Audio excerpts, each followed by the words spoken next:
జై సచ్చిదానంద. మీ అందరిలోనూ కొలువై ఉన్న పరమాత్మకు నా మనఃపూర్వకంగా శిరస్సు వంచి నమస్కరిస్తున్నా.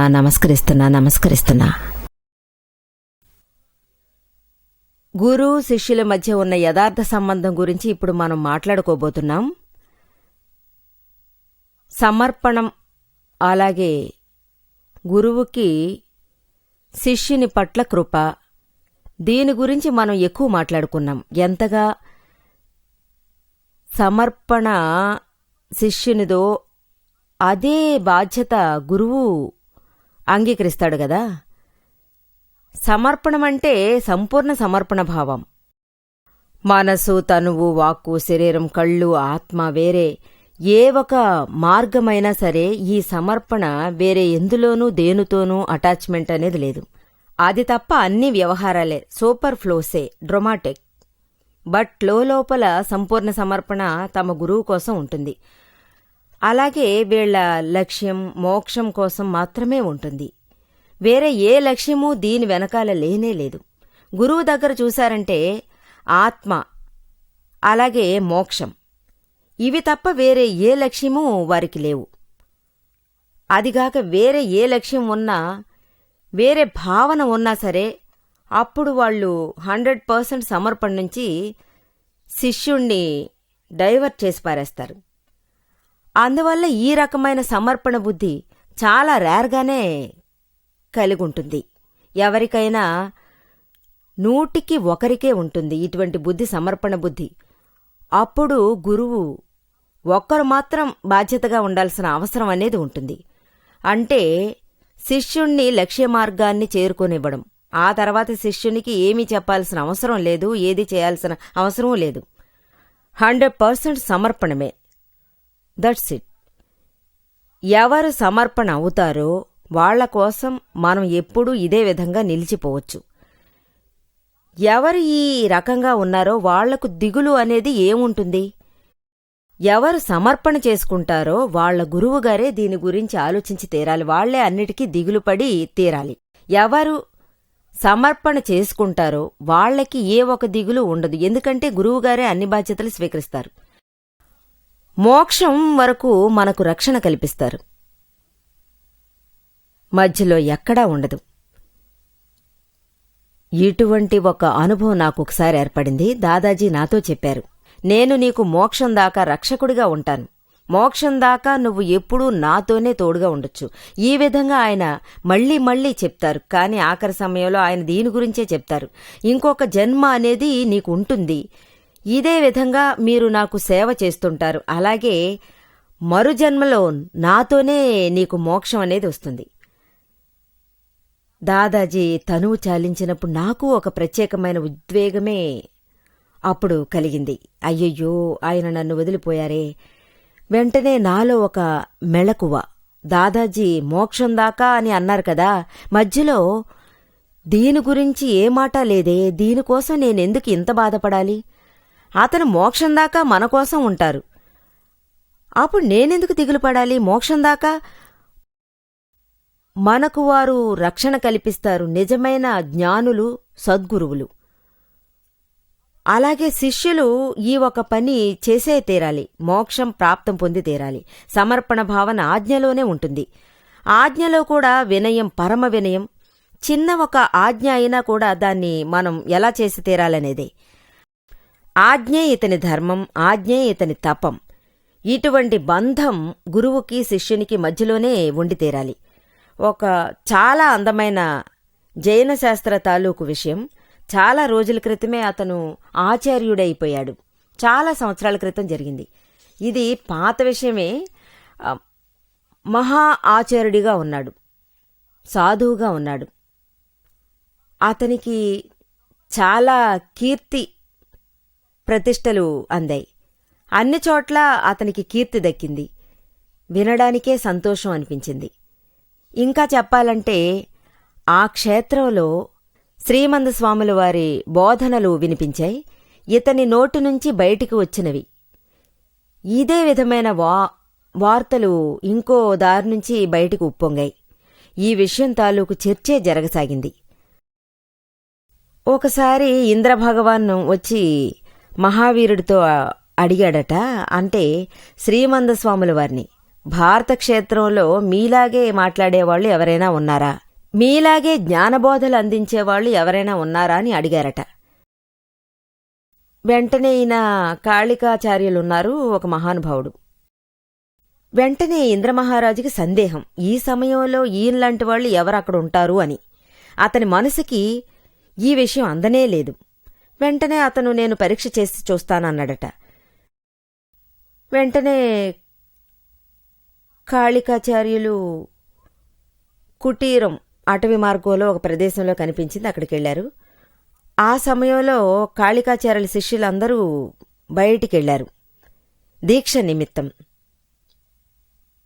తద్వారా కొన్ని రోజుల్లోనే భగవాన్కి ఇతని విషయం ఎప్పుడూ యథార్థంగానే కనిపించింది. ఈ పరీక్ష ఇంద్రరాజుకి చేయాల్సొచ్చింది. అక్కడికెళ్ళాడు. అక్కడికెళ్ళి కొన్ని ప్రశ్నలవి అడిగారు. అప్పుడే కాళికాచార్యుల వారి గొంతు బయటికొచ్చింది.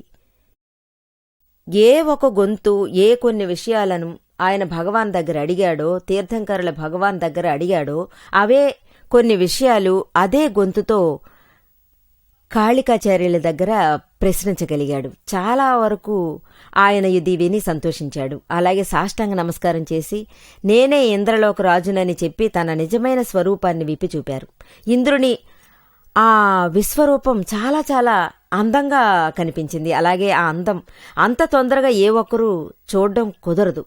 ఇంద్రుడు తన అసలు రూపాన్ని చూపినప్పుడు కూడా కాళికాచార్యుల దగ్గర ఏ రకమైన మార్పు కలగలేదు. అతని జ్ఞానదీక్షలోనే ఉండిపోయారు.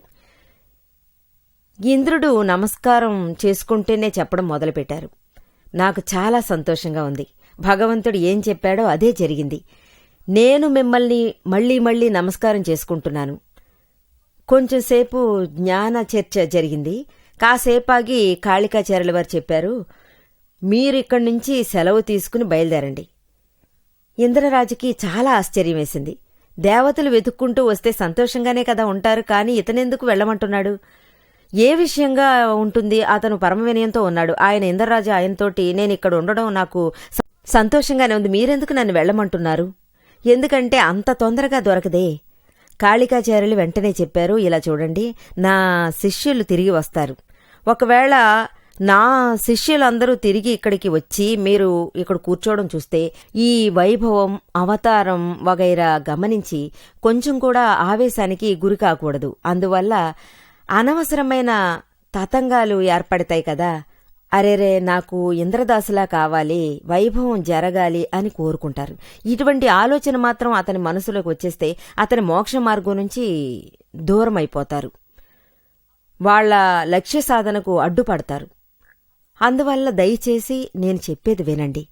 అలాగే నా శిష్యులు ఎవరూ మిమ్మల్ని చూసేలా చేయకండి.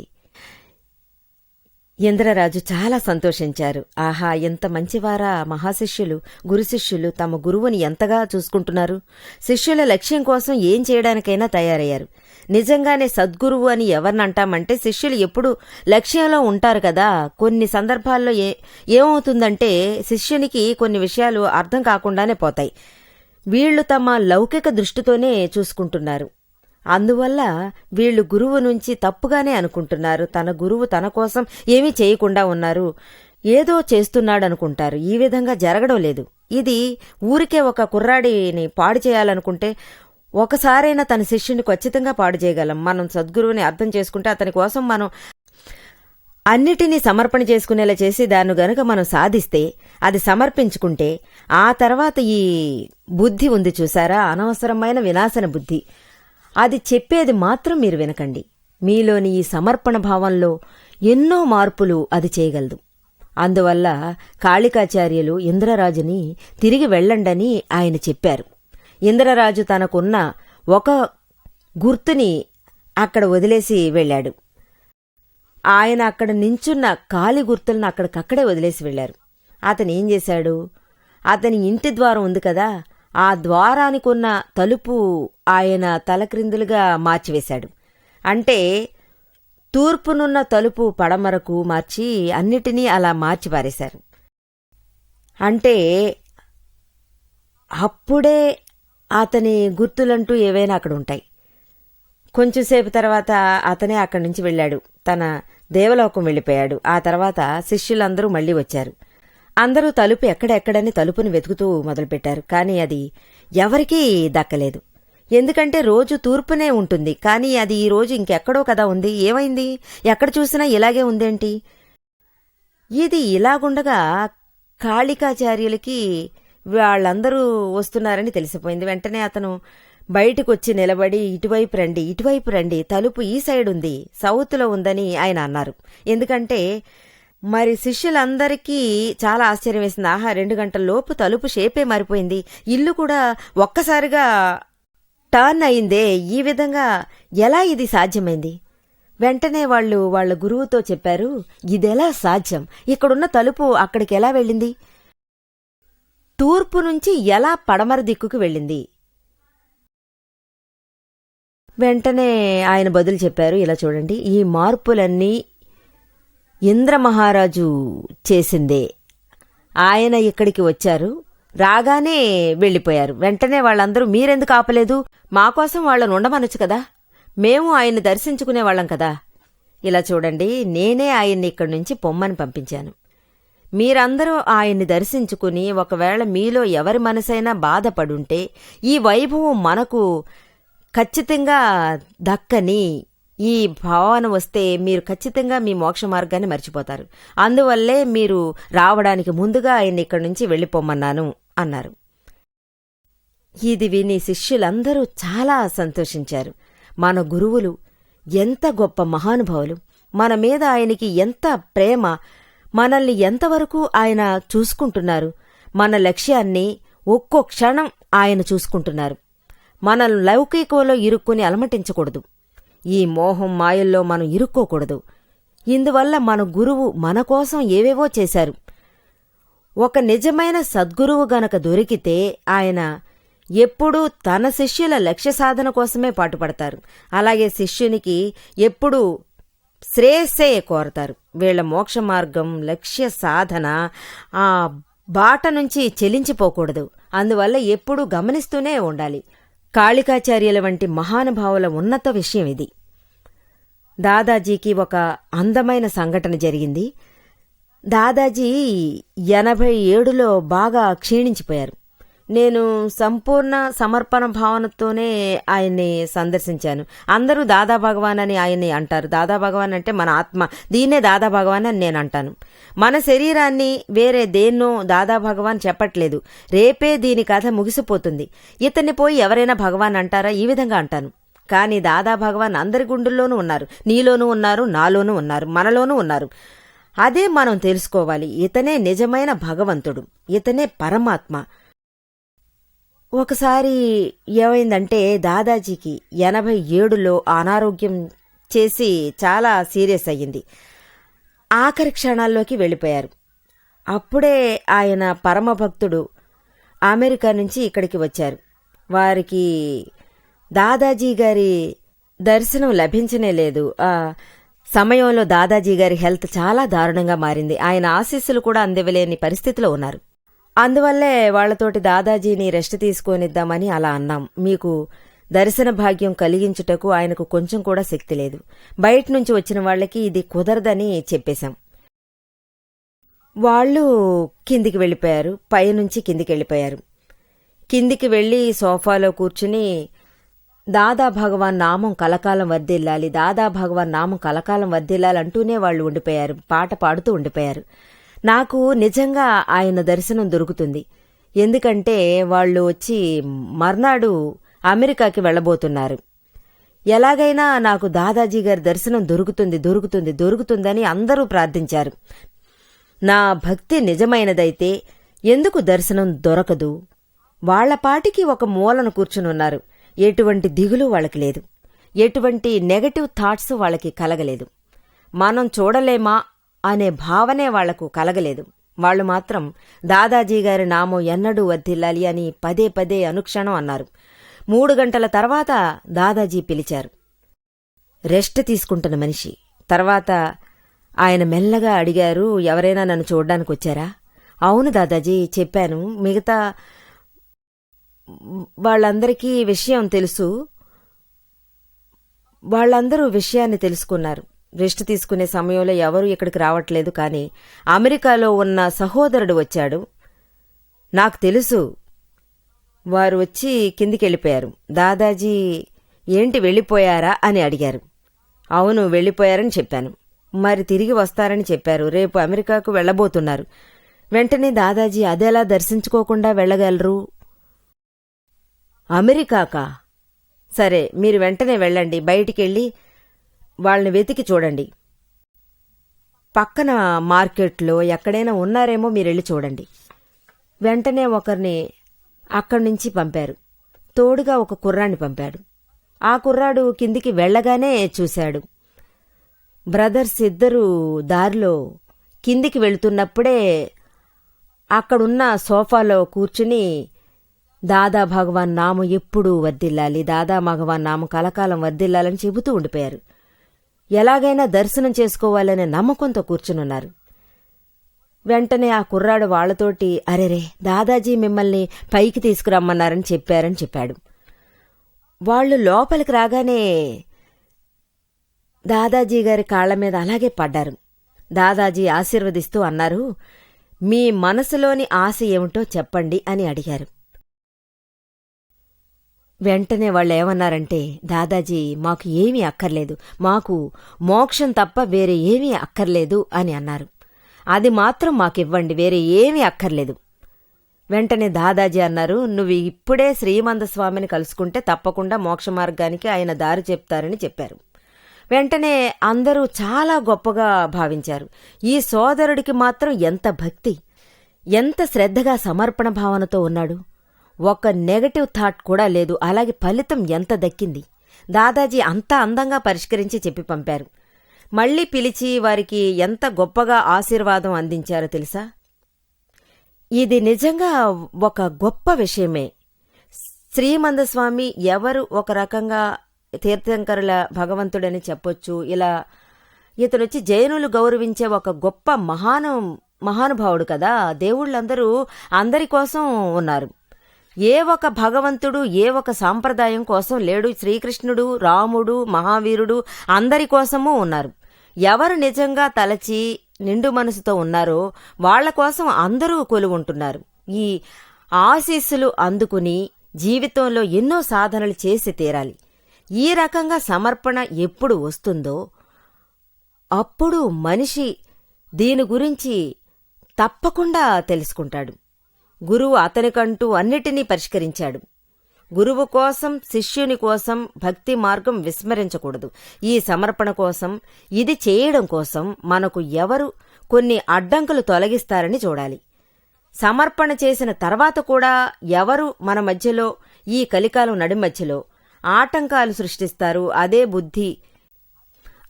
బుద్ధి విపరీత బుద్ధి అనేది. ఈ విపరీత బుద్ధి అనేది మనల్ని ఏదో ఒక విధంగా నెగటివ్గా తీసుకెళ్తుంది. అలాగే అది మనల్ని సకార్యాల నుంచి దూరం చేయాలని చూస్తుంది. కానీ మనకున్న ఈ నిజమైన భక్తి, నిగూఢమైన భక్తే వాటిని అధిగమించేది. అది తప్ప బుద్ధి ఎప్పుడూ ఒకవైపు ఆలోచిస్తుంది. అది ఎప్పుడు చేసేది ఏమిటంటే మోక్షానికి పోకుండా దాన్ని అడ్డుకోవాలి. బుద్ధికి ఎప్పుడు లౌకికం నచ్చుతుంది. దీనికి మోక్షం అనేది కొంచెం కూడా నచ్చదు. కానీ ఇది లౌకికంలో అలా ఉండు, ఇలా ఉండు అంటుంది. కానీ ఇది ఎంతకాలం శాశ్వతమో, ఇది కాకుండా ఇది రెండింటికి మీతో చేయిస్తుంది. ఈ విధంగా బుద్ధి చెబుతుంది. ఇది మోక్షానికే కదా వస్తుంది, ఖచ్చితంగా నడిపించడం కుదరదు. లౌకికంలో ఇది బాగా ఉపయోగపడుతుంది కదా. అంటే మోక్షానికంటూ ఇది వచ్చేటప్పుడు ఏమీ చేయదు. మోక్షానికి వెళ్తే ఆశ ఉండేవాళ్లకి వేరే ఎందులోనూ ఆసక్తి ఉండదు. లౌకికం కూడా బై ప్రొడక్షన్ మాత్రమే. ఏది మన చేతికి వచ్చిందో అదే మనకు ఖచ్చితంగా దక్కుతుంది. ఏది తెచ్చుకున్నామో అదే మనం పొందాలి. అందుకని మనం మన ఆత్మ ఉండగా మనం ఎందుకు ఇలా వెనకాల అలమటించాలనుకుంటాం. కాబట్టి ఈ బుద్ధి మనల్ని ఎప్పుడూ తలక్రిందులుగా ఆలోచింపచేస్తుంది. మంచి పని చేయనివ్వడం లేదు. ఇది సమర్పణ చేసుకోవడానికి మనం మన బుద్ధి యొక్క హెల్ప్ తీసుకోకుండా చేయాలి. ఈ బుద్ధికి మనం విలువే ఇవ్వకూడదు. ఈ బుద్ధి మాత్రం మధ్యలో అసలు రాకూడదు. సమర్పణ అనేది ఇప్పుడొచ్చి నా అనుభవం చెప్తాను. ఎప్పుడు నేను దాదాజీని ఫస్ట్ టైం చూశానో అప్పుడు దాదాజీ ఒక రకం జ్ఞాని. ఈ అనుభవమే ఎప్పుడూ ఆయనకుంటుంది. ఆ తర్వాత లౌకికుల్లో ఉన్న సుఖం దుఃఖం ఏది మనల్ని నిజంగా టచ్ చేయదు, నడిమధ్యనే ఉంటుంది. తొలిసారిగా ఈ ఆత్మ అనే దాని గురించి నేను విన్నాను. భగవంతుడి కోసం ప్రార్థనల కోసం ఇలా గుళ్ళు కట్టి ఇలా ఏది ఇంట్రెస్ట్ లేకుండా ఉండకూడదు. మన దేశంలో ఇది మామూలే అని నేను అనుకున్నాను. సో తొలిసారిగా ఆత్మ అనే మాట వినగానే నాకేమీ అసలు అర్థం కాలేదు. కానీ 2 గంటల్లో జ్ఞానం అనేది లౌకికంలో ఉన్న సుఖదుఖాలను టచ్ చేయవని తెలిసినప్పుడు ఇంతకన్నా ఒక గొప్ప సంగతి నాకుందని అనిపించింది. అంటే ప్రాప్తం ఉండాలి. ఏమిటో తెలీదు, ఈ విషయం లోపల ఉద్రేకాన్ని కలిగించింది. అప్పుడే నేను నిర్ణయించుకున్నాను, మనం ఇతన్ని కలవాలి, 2 గంటల్లోగా ప్రాప్తం పొంది తీరాలి. ఇదే నా లక్ష్యం అయ్యింది. చదివేమో మెడిసిన్ ఫైనల్ ఇయర్ చదువుకుంటున్నాను. అది ఎక్కడికి పోతుంది, ఎప్పుడైనా చదవచ్చు, కానీ అది ఎలా సాధ్యం అవుతుంది? కాబట్టి దాదాజీ కోసం 3000 మైళ్లు ట్రావెల్ చేసి ఆయన్ని చూడడానికి వెళ్ళాను. ఈ సమర్పణ అనేది నడుస్తుండగా ఈయన గురించి నాకు తెలిసింది. ఒక పరమజ్ఞాని, ఇతను వెళ్లి జ్ఞానుల్ని చంపుతున్నాడని వినగానే ఆ రోజే రాత్రి పీడకలలో దాదాజీ కనిపించారు. నాకు సమర్పణ భావన నాకు బోధించి వెళ్లారు. సమర్పించడమే మరి నా వృత్తి, ఇదే నా ప్రవృత్తిగా చేయబోతున్నానని ఆయన చెప్పారు. 2-3 గంటల్లో జ్ఞానాన్ని గుర్తింపజేశారు. ఇంతవరకు నేను ఏ ఫోటోని చూడలేదు. నేను స్వప్నంలోనే ఆయన చూశాను. అక్కడికెళ్లి పైనుంచి కిందికి వచ్చి చూశాను. వెంటనే ఒక భయం కలిగింది. అయ్యో, నన్ను ఎందుకు కిందకి నెట్టారు, నన్ను పైకి తీసుకెళ్ళండి, పైకి తీసుకెళ్ళండి అని అరుస్తూనే ఉండిపోయాను. ఈ విషయంలో ఉన్న ఆసక్తి వల్ల అలా అయిపోయింది. నేను వెంటనే ఆ సమయంలో కళ్ళు తెరిచి అప్పుడే మనసులో ఒక దృఢ నిశ్చయంతో నేను ఉండిపోయాను. ఆఖరిదాకా దాదాజీ సేవలోనే ఉండిపోవాలి, వేరే దేని గురించి ఆలోచించకూడదని నేను నిర్ణయించుకున్నాను. ఆ తర్వాత ఈ బుద్ధి నాకు ఎటువంటి నెగటివ్ థాట్ని కలిగించలేదు. నా సర్వజ్ఞులు నన్ను కొట్టొచ్చు, లేదు చంపొచ్చు, నన్ను ముక్కల కింద పోగేయొచ్చు, నేను మాత్రం మిమ్మల్ని వదిలేది లేదు. ఎందుకంటే వారికి ఆత్మ దొరికింది, దాని అనుభవం తెలిసింది, కోట్లాది సుఖశాంతులు దక్కాయి, ఈ సుఖంలోని అనుభవమూ దొరికింది. ఇది మాత్రమే కాదు, ఈయన కృప అన్నింట్లో నాకు మోక్షం దక్కబోతుంది. ఇందులో నాకు ఏ అనుమానం లేదు. ఇదే నాకు ప్రత్యక్ష అనుభవంలో తెలిసింది. ఆ తర్వాత ఎందుకు సందేహించాలి? సందేహమని మనం సందేహిస్తే అది మనల్ని మనమే సందేహించినట్టు అవుతుంది. జై సచ్చిదానంద.